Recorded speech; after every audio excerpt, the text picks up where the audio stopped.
प्यारे बच्चों नमस्कार। मैं उदित आप सभी का स्वागत करता हूं इस प्लेटफॉर्म पर। साथियों देखिए, लोकसभा चुनाव 2024 संपन्न हो चुके हैं और उसका 4 जून को रिजल्ट भी आ चुका है।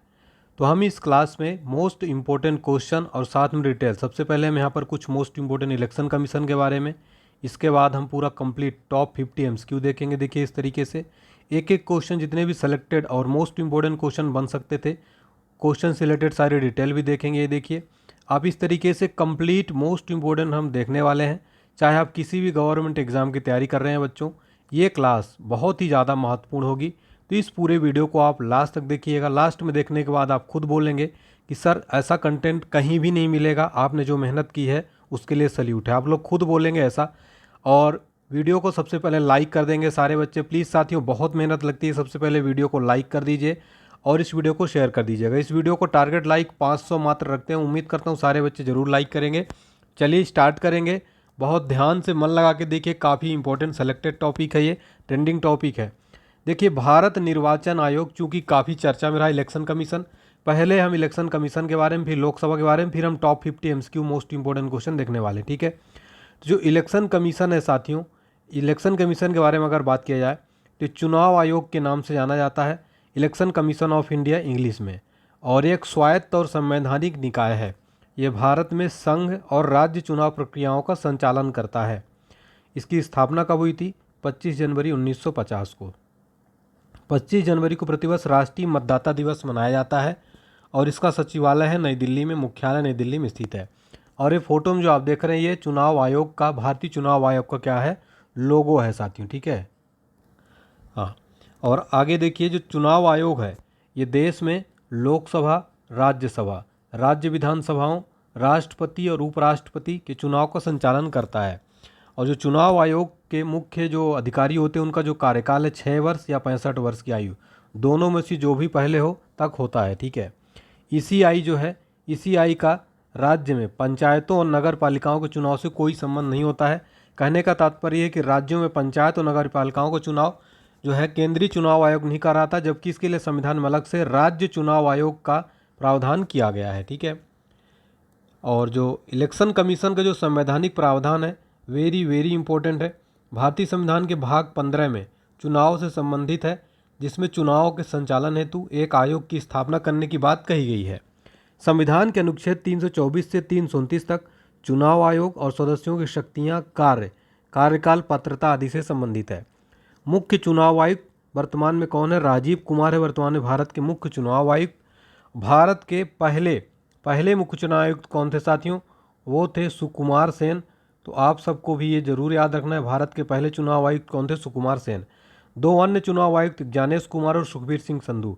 ये फोटो में जो आप देख रहे हैं, ये हैं मुख्य चुनाव आयुक्त और ये हैं ज्ञानेश कुमार, ये हैं सुखबीर सिंह संधू और ये हैं ज्ञानेश कुमार, ठीक है। तो आप फोटो के माध्यम से मैं आपको सारी चीज़ें याद कराने वाला हूँ। अब साथियों, लोकसभा में चुनाव हुआ, लोकसभा से रिलेटेड, तो यहाँ से जरूर क्वेश्चन बनेंगे। तो मैं लोकसभा से रिलेटेड भी आपको मोस्ट इंपॉर्टेंट क्वेश्चन करा रहा हूँ। लोकसभा संसद का निम्न सदन होता है और इसके सदस्यों का निर्वाचन जनता द्वारा प्रत्यक्ष रूप से होता है। भारत का हर नागरिक जिसकी आयु 18 वर्ष पूर्ण हो, लोकसभा के चुनाव में वोट देने का अधिकारी है, ऐसा संविधान का आर्टिकल 326 कहता है। लोकसभा के बारे में देखिए, लोकसभा संसद भवन नई दिल्ली में स्थित है। लोकसभा का गठन कब हुआ था? 17 अप्रैल 1952 को लोकसभा गठन हुआ था। लोकसभा की पहली बैठक कब हुई थी? 13 मई 1952 को लोकसभा की पहली बैठक हुई थी। आगे देखिए, लोकसभा का जो अवधि है, तो लोकसभा गठन अपने प्रथम अधिवेशन की तिथि से 5 वर्ष के लिए होता है, लेकिन प्रधानमंत्री की सलाह पर लोकसभा का विघटन राष्ट्रपति द्वारा 5 वर्ष के पहले भी किया जा सकता है। लोकसभा अध्यक्ष लोकसभा का प्रमुख पदाधिकारी होता है और लोकसभा की सभी कार्यवाहियों का संचालन करता है लोकसभा अध्यक्ष। निर्वाचन जो है लोकसभा अध्यक्ष का, लोकसभा सदस्यों के निर्वाचन, तो निर्वाचन लोकसभा सदस्यों द्वारा किया जाता है और निर्वाचन किस तिथि से होगा, इसे राष्ट्रपति जो है निश्चित करता है। शपथ ग्रहण जो होता है लोकसभा अध्यक्ष का, वो लोकसभा अध्यक्ष रूप में शपथ नहीं लेता है, बल्कि वह एक सामान्य सदस्य के रूप में शपथ लेता है। वो लोकसभा अध्यक्ष के रूप में शपथ नहीं लेता है। चलिए, अब हमने थ्योरी देख ली है, अभी अब मोस्ट इंपॉर्टेंट एमसीक्यू देखने वाले हैं। लगभग हम यहाँ पर 55 एमसीक्यू देखेंगे और लास्ट में भी देखेंगे ईवीएम, वीवीपैट, नोटा के बारे में हम सारी चीज़ें देखने वाले हैं। सारे मोस्ट इंपॉर्टेंट क्वेश्चन काफ़ी ज़्यादा महत्वपूर्ण है। वीडियो को लास्ट तक देखिएगा। लोकसभा चुनाव 2024 कब से कब तक हुआ? तो लोकसभा चुनाव 2024 19 अप्रैल से 1 जून तक हुआ, यानी कि इसका ऑप्शन नंबर बी सही जवाब हो जाएगा। तो लोकसभा चुनाव 2024 19 अप्रैल से 1 जून। नेक्स्ट क्वेश्चन है, लोकसभा 2024 चुनाव किस क्रम का है? तो 2024 का लोकसभा किस क्रम का है, कौन सी लोकसभा को चुनाव हुआ है? तो आपको याद रखना है, ये जो लोकसभा हमारा 2024 का है, ये 18वीं लोकसभा का चुनाव हुआ है। इससे पहले 17वीं लोकसभा का चुनाव 2019 में किया गया था। ठीक है, चलिए अगला क्वेश्चन देखिए, लोकसभा चुनाव 2024 का टैगलाइन क्या है? टैगलाइन वेरी वेरी इंपॉर्टेंट है, ये बहुत बार एग्जाम में पूछा जाता है। तो 2024 लोकसभा चुनाव का टैगलाइन क्या है? चुनाव का पर्व, देश का गर्व। ये आप फोटो में देखिए, चुनाव का पर्व, देश का गर्व, ये है यहाँ का टैगलाइन। ठीक है, 2018वीं लोकसभा का जो है टैगलाइन है। ठीक है, नेक्स्ट क्वेश्चन देखिए, लोकसभा चुनाव 2024 कितने चरणों में संपन्न हुआ? तो आप सबको पता है 7 चरणों में टोटल संपन्न हुए थे। नेक्स्ट है, 18वीं लोकसभा चुनाव में कुल कितने सदस्य चुने जाएंगे? 18वीं लोकसभा चुनाव में टोटल जो है 543 सदस्य चुने जाएंगे। हालांकि 542 सदस्यों का चुनाव हुआ है, क्योंकि एक जो सदस्य था वो पहले से ही विजेता घोषित हो गया, क्योंकि उस लोकसभा क्षेत्र से जो है एक भी विपक्ष की पार्टियां जो उतारी थी तो उसने जो है वहाँ से इस्तीफा दे दिए थे। तो टोटल 542 सदस्यों को चुने जाएंगे, लेकिन टोटल 543 सदस्य चुने जाते हैं। उसमें से जनरल कैंडिडेट के 412 हैं, एससी कैटेगरी के 84 हैं, एसटी कैटेगरी के 47 हैं। ठीक है, एससी का फुल फॉर्म होता है शेड्यूल कास्ट और एसटी का होता है शेड्यूल ट्राइब। ठीक है, तो ये भी आपको जरूर याद रखना है साथियों। अनुसूचित जाति, अनुसूचित जनजाति, टोटल 543 सदस्य हो गए। और जो एक सदस्य की मैंने बात बताई वो सूरत निर्वाचन क्षेत्र, सूरत लोकसभा क्षेत्र से जो है इन्होंने, इनके विपक्ष में किसी ने जो है निर्विरोध तरीके से इनको चुन लिया गया। नेक्स्ट देखिए, 18वीं लोकसभा चुनाव परिणाम कब घोषित हुआ? तो ये इंपॉर्टेंट क्वेश्चन है, 4 जून को इसका परिणाम आया है। आगे देखिए, मोस्ट इंपॉर्टेंट क्वेश्चन है, 18वीं लोकसभा चुनाव में भारत के लगातार तीसरी बार पीएम कौन बनेंगे? सही जवाब हो जाएगा यहाँ पर नरेंद्र मोदी जो हैं तीसरी बार प्रधानमंत्री पद के लिए चुने जाएंगे 18वीं लोकसभा चुनाव के लिए। डिटेल में देखते हैं, पीएम नरेंद्र मोदी लगातार तीसरी बार प्रधानमंत्री बनने जा रहे हैं और पंडित जवाहरलाल नेहरू के बाद पहले शख्स जो लगातार तीसरी बार पीएम बनेंगे। नेहरू 1947 से 1964 तक पीएम रहे, 27 में 1964 उनका निधन हुआ और 16 अगस्त 16 साल 286 दिनों तक संभाली थी उन्होंने सत्ता जो है नेहरू जी। इंदिरा गांधी की बात की जाए तो 15 साल 350 दिनों तक पीएम पद संभाला था। अगला क्वेश्चन देखिए, लोकसभा चुनाव 2024 में बीजेपी ने कुल कितने सीटें प्राप्त किया हैं? तो बीजेपी टोटल कितनी सीटें मिली हैं बीजेपी को? तो बीजेपी को टोटल जो सीटें मिली हैं 240 सीटें टोटल मिली हैं बीजेपी को अकेले। हालांकि किसी भी पार्टी को जो है बहुमत नहीं मिला है और एनडीए को टोटल जो है आगे कितनी सीटें मिली हम देखने वाले हैं। बीजेपी को टोटल 240 सीटें मिली हैं, कांग्रेस को 99, समाजवादी पार्टी को 37 सीटें, तृणमूल कांग्रेस को 29 और डीएमके को 22 सीटें मिली हैं। ठीक है, नेक्स्ट क्वेश्चन देखते हैं, लोकसभा चुनाव 2024 में कांग्रेस ने कुल कितनी सीटें जीती? कांग्रेस की बात की जाए तो कांग्रेस ने टोटल जो है साथियों 99 सीटें जीती हैं। ठीक है, 99 सीटें। नेक्स्ट देखिए, लोकसभा चुनाव 2024 में एनडीए को कितनी सीटें मिली हैं? सबसे पहले एनडीए का फुल फॉर्म जान लीजिए, national democratic alliance, NDA. NDA की बात की जाए तो इसका हिंदी में है राष्ट्रीय जन लोकतांत्रिक गठबंधन। टोटल एनडीए को जो सीटें मिली है 292 सीटें मिली हैं। कहने का मतलब ये है कि जो 240 सीटें बीजेपी को मिली हैं, इसके अलावा जो अन्य सीटें मिली हैं वो किसकी हैं? वो एनडीए मिला के अलग पार्टियां हैं। ठीक है, चलिए, तो टोटल एनडीए को 292 सीटें मिली हैं। एनडीए के बारे में जान लीजिए, एनडीए की स्थापना 1998 में हुई थी। इसके वर्तमान अध्यक्ष अमित शाह हैं। एनडीए राष्ट्रीय जनतांत्रिक गठबंधन दक्षिणपंथी नेतृत्व वाला जो भारतीय राजनीतिक संगठन है। पहले अध्यक्ष थे अटल बिहारी वाजपेयी। बीजेपी की अगुवाई वाले गठबंधन एनडीए यानी राष्ट्रीय जनतांत्रिक गठबंधन में कुल 41 दल शामिल हैं। वहीं विपक्ष के इंडिया ब्लॉक में 37 पार्टियां हैं। तो जो इंडिया महागठबंधन था उसमें 37 पार्टियां हैं, एनडीए में 41। नेक्स्ट क्वेश्चन है, लोकसभा चुनाव 2024 में इंडिया गठबंधन को कुल कितनी सीटें मिली हैं? इंडिया गठबंधन को कुल जो है कितनी सीटें मिली हैं, ये वेरी इंपॉर्टेंट क्वेश्चन है। 234 सीटें जो इंडिया महागठबंधन को मिली हैं इस बार 2024 को लोकसभा चुनाव में। इंडिया गठबंधन के बारे में जान लेते हैं।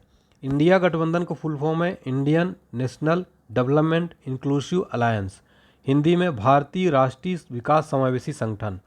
ये भारत की सबसे बड़ी विपक्षी पार्टी भारतीय राष्ट्रीय कांग्रेस के नेतृत्व में भारत में कई राजनीतिक दलों का एक बड़ा बहुदलीय राजनीतिक संगठन है। इसकी स्थापना 17 जुलाई 2023 को हुई थी और 2024 के लोकसभा चुनाव के लड़ने के लिए 28 दलों के नेताओं के द्वारा घोषित एक विपक्षी मोर्चा है। वर्तमान में इसमें 37 दल जो है शामिल हैं। इसके नाम का प्रस्ताव बेंगलुरु में एक बैठक के दौरान रखा गया था। भारत में जो है कितनी राष्ट्रीय पार्टियां हैं?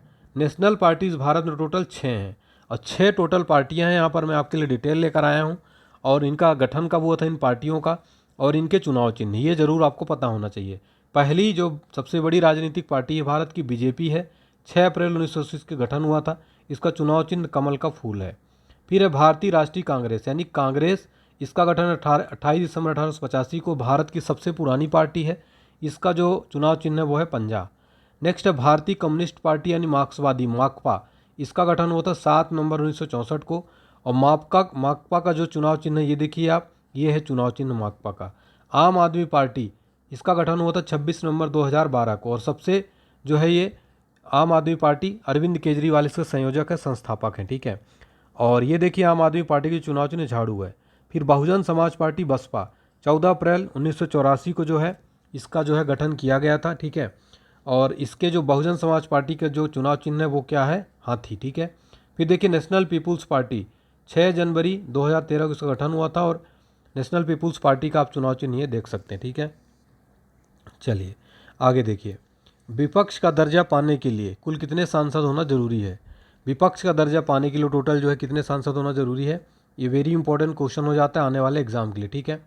तो विपक्ष का दर्जा पाने के लिए टोटल 55 जो है सांसद होना जरूरी है, याद रखिएगा टोटल 55।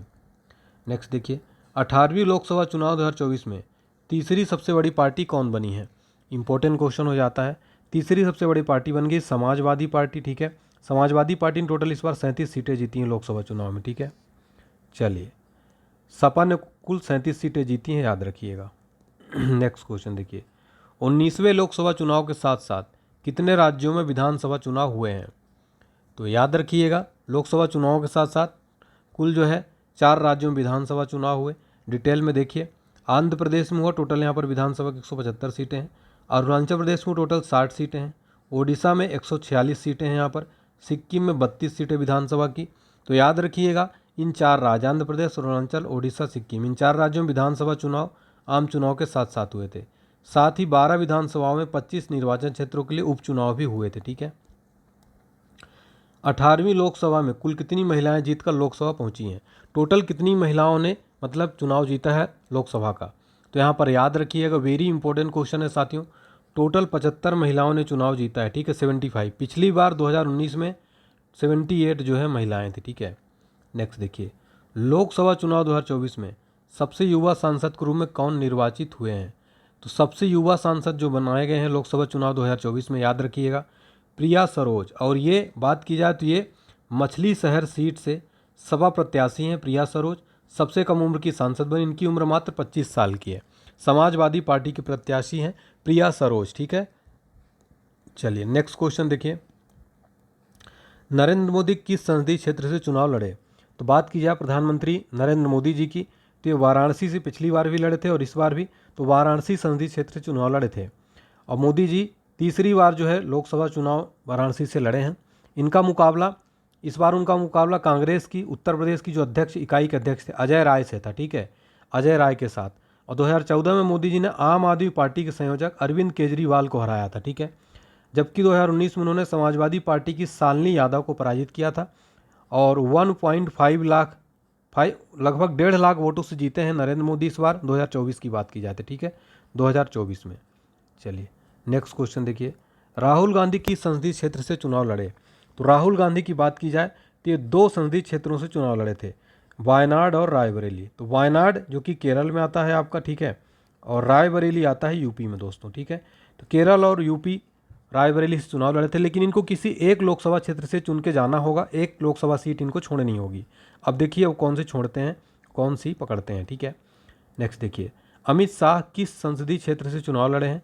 तो अमित शाह अहमदाबाद गुजरात से ये चुनाव लड़ते हैं, अहमदाबाद से।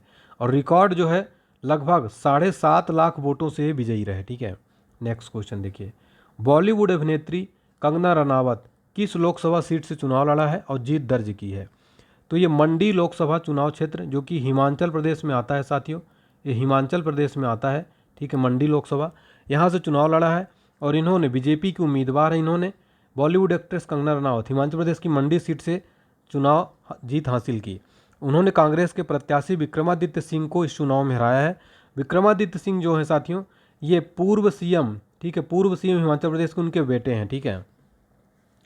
नेक्स्ट क्वेश्चन देखिए, मशहूर भोजपुरी अभिनेता बीजेपी नेता मनोज तिवारी किस लोकसभा सीट से चुनाव लड़े थे? मनोज तिवारी जो कि बॉलीवुड के भोजपुरी के बहुत प्रसिद्ध गायक और अभिनेता हैं, ठीक है। ये जो है उत्तर पूर्व दिल्ली से चुनाव लड़े थे। कहाँ से? उत्तर पूर्व दिल्ली से चुनाव लड़े थे, ठीक है। इन्होंने कन्हैया कुमार को हराया है। कन्हैया कुमार जो काफ़ी चर्चित रहे, कांग्रेस के लीडर थे। कन्हैया कुमार को 1,38,778 वोटों के अंतर से हरा दिया है। मनोज तिवारी को 8,24,455 वोट मिले थे। नेक्स्ट देखिए, भोजपुरी सिंगर एक्टर निरहुआ किस लोकसभा सीट से चुनाव लड़े? निरहुआ की बात की जाए, इनका जो असली नाम है निरहुआ का दिनेश लाल यादव। ये आजमगढ़ सीट, यूपी से आजमगढ़ से जो है इन्होंने चुनावी मैदान में उतरे थे।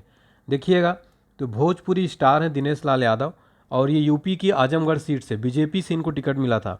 निरहुआ को आजमगढ़ सीट पर समाजवादी पार्टी के उम्मीदवार धर्मेंद्र यादव से करारी शिकस्त जो है मिली है और धर्मेंद्र यादव ने बीजेपी के उम्मीदवार निरहुआ को 1,61,000 वोटों से हरा दिया है। नेक्स्ट देखिए, पूर्व क्रिकेटर यूसुफ पठान को टीएमसी ने पश्चिम बंगाल के किस क्षेत्र से मैदान में उतारा था? तो पूर्व क्रिकेटर हैं, आपको सबको पता होगा, यूसुफ पठान। ये जो है पश्चिम बंगाल की बहरामपुर सीट से इनको मिला था और इन्होंने जीत हासिल की। तो आपको बता दें कि मुर्शिदाबाद जिला में आता है बहरामपुर लोकसभा क्षेत्र। इन्होंने कांग्रेस के अधीर रंजन चौधरी को हराया, जो कि काफ़ी चर्चित सीट है। अधीर रंजन चौधरी कांग्रेस के काफ़ी बड़े नेता माने जाते हैं दोस्तों, ठीक है। इनको हरा दिया है यूसुफ पठान, ठीक है ना। चलिए अगला क्वेश्चन देखते हैं। हमारा अगला क्वेश्चन क्या है, काफ़ी महत्वपूर्ण है। पैरा ओलंपिक चैंपियन और बीजेपी के नेता देवेंद्र झाझरिया ने किस लोकसभा क्षेत्र से चुनाव लड़ा?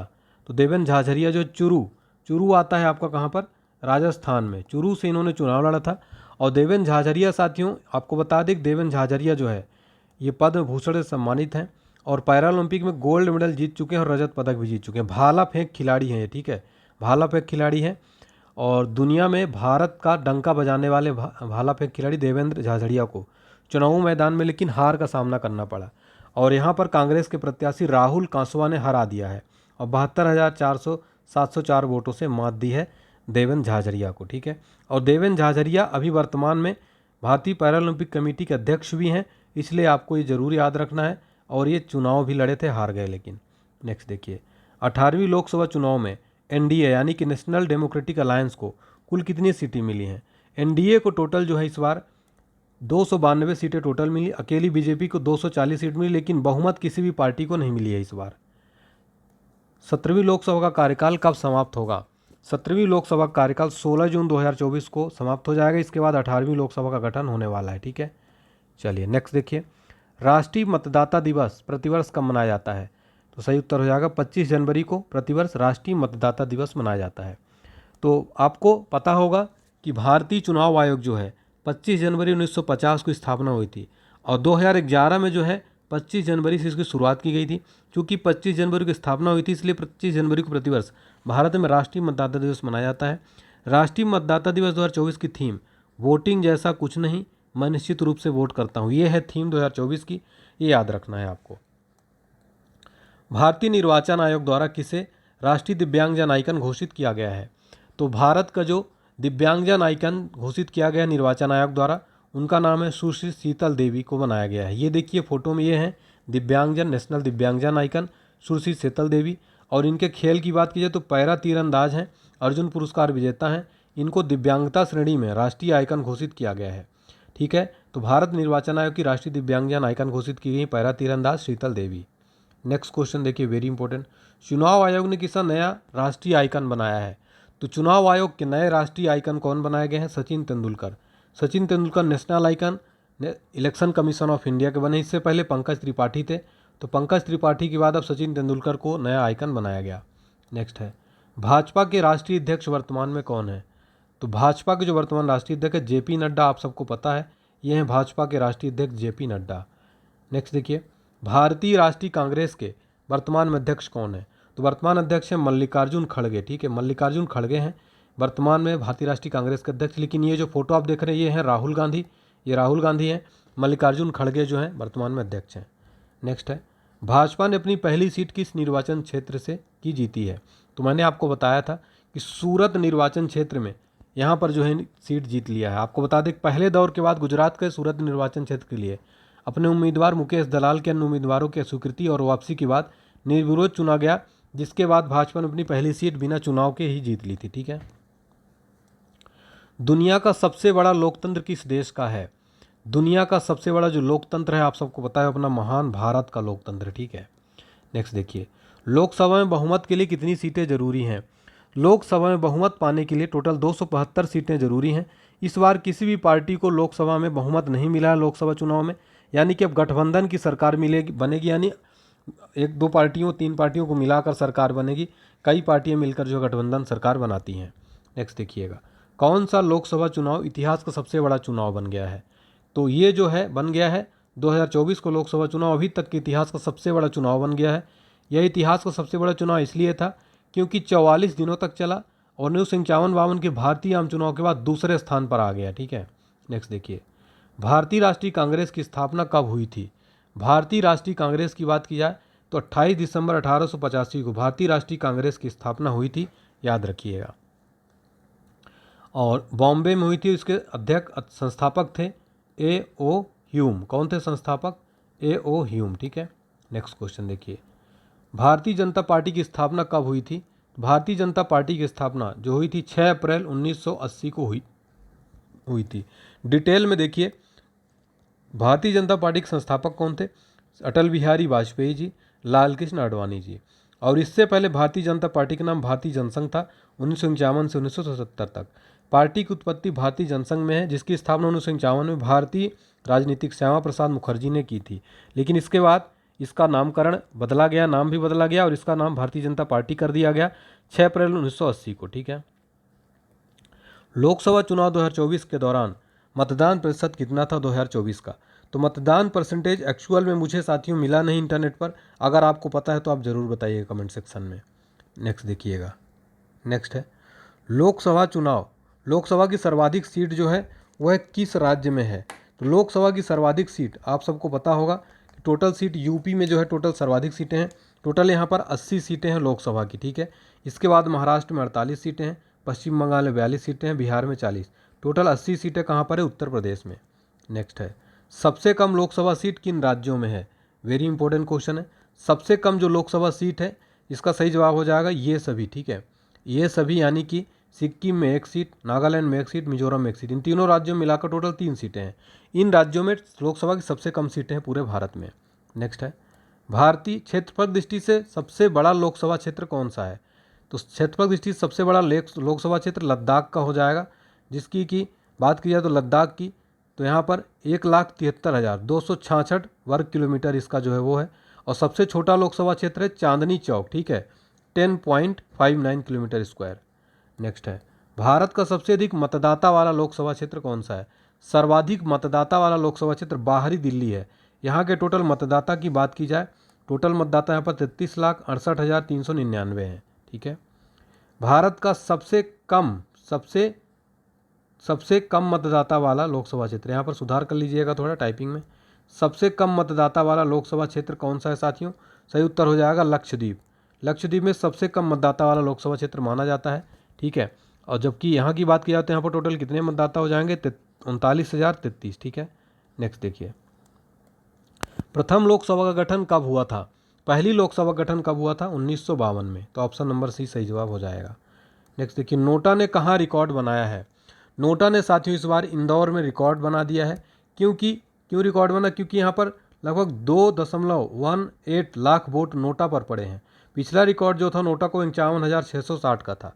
अब पूरे देश में बात की जाए तो बिहार में नोटा सबसे अधिक रहा जोर, यहाँ पर 60 लाख लोगों ने नोटा पर बटन दबाया। पूरे देश की बात की जाए तो 60 लाख, और 2.10% के साथ बिहार में सबसे अधिक नोटा रहा, और 0.20% के साथ नागालैंड में सबसे कम नोटा रहा। ठीक है, नोटा का फुल फॉर्म होता है नॉन ऑफ दी अबव। ठीक है, चलिए और इसका मतलब होता है सीधे तौर पर किसी भी उम्मीदवार को मैदान में न चुनकर नकारात्मक राय व्यक्त करने का अधिकार देता है। नेक्स्ट है 2024 लोकसभा चुनाव में कितने मुस्लिम सांसद ने चुनाव जीता। काफ़ी इंपॉर्टेंट क्वेश्चन है। तो टोटल मुस्लिम सांसदों की बात किया, टोटल इस बार 2024 में 23 मुस्लिम सांसदों ने लोकसभा चुनाव जीता है। पिछली बार 26 जीते थे यानी 2019 की बात की जाए तो, और सबसे अधिक 1980 में 49 मुस्लिम जो है सांसद जीते थे, सबसे ज़्यादा। ठीक है। ओडिशा विधानसभा चुनाव में किस पार्टी को बहुमत मिला। ओडिशा विधानसभा चुनाव में किस पार्टी को जो है बहुमत मिला है, तो बीजेपी को मिला है। ओडिशा आपको पता है कि 4 विधानसभा सीटों में जो चुनाव हुआ है 78 सीट यहाँ पर बीजेपी को मिली है। नेक्स्ट देखिए, आंध्र प्रदेश विधानसभा चुनाव में किस पार्टी को बहुमत मिला है। तो आंध्र प्रदेश विधानसभा चुनाव में यहाँ पर टीडीपी को मिला है। ठीक है, option number B TDP, Telugu Desam party. ठीक है, टीडीपी को 135 सीट और बीजेपी को 8 सीटें मिली हैं। देखिए अगला, जेडीयू पार्टी के संस्थापक कौन है। JDU party Janata Dal United, इसके पार्टी के संस्थापक हैं शरद यादव, जॉर्ज फर्नांडिस, नीतीश कुमार, यानी कि ये सभी सही जवाब हो जाएगा, ये सभी। जनता दल यूनाइटेड जिसे जेडीयू के नाम से जाना जाता है, इसकी स्थापना कब हुई थी, 30 अक्टूबर 2003 को। लोकसभा में 12 सीटें हैं इसकी। ठीक है, ये देखिए फोटो में आप देखिए इसका चुनाव चिन्ह। नेक्स्ट देखिए, टीडीपी पार्टी के संस्थापक कौन है। टीडीपी पार्टी के संस्थापक हो जाएंगे एनटी रामाराव, तेलुगु देशम पार्टी। ठीक है, तेलुगु देशम पार्टी एक भारत की क्षेत्रीय राजनीतिक पार्टी जिसका आंध्र प्रदेश तेलंगाना राज्यों में बहुत प्रभाव है। इसकी स्थापना आंध्र प्रदेश के पूर्व सीएम एनटी रामाराव ने 29 मार्च 1982 को किया था। लोकसभा में टोटल 16 सीटें हैं टीडीपी की, और ये याद रखिएगा स्थापना। नेक्स्ट देखिए, भारत के सबसे अमीर सांसद कौन बने हैं। भारत के सबसे अमीर सांसद 2024 में जो बन गए हैं उनका नाम डॉक्टर चंद्रशेखर पेमा स्वामी। ठीक है, इनकी कुल संपत्ति की बात की जाए तो 5705 करोड़ रुपए संपत्ति टीडीपी से, तेलुगु देशम पार्टी से, आंध्र प्रदेश के गुंटूर से जीते हैं। 90% से अधिक सांसद करोड़पति इस बार चुनकर आए हैं। लोकसभा चुनाव 2024 में सबसे बड़ी जीत किस प्रत्याशी की रही। सबसे बड़ी जीत किसने जीती है, तो शंकर लालवानी ने जीती है। कहाँ से के हैं, इंदौर लोकसभा क्षेत्र से शंकर लालवानी ने इंदौर के हैं सबसे बड़ी जीत दर्ज की। लगभग 11,75,000 वोटों से इन्होंने जीत हासिल की।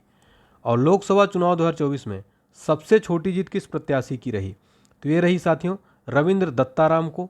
रविंद्र दत्ताराम जो कि ये कहाँ से, मुंबई नॉर्थ वेस्ट से शिवसेना शिंदे गुट वाले, 48 वोट से मात्र इनको जीत मिली रविंद्र दत्ताराम को। फोटो में देखिए रविंद्र दत्ताराम। ठीक है, अब भारत में ईवीएम के बारे में जरूर यहाँ पर हम कुछ जीके देखने वाले हैं।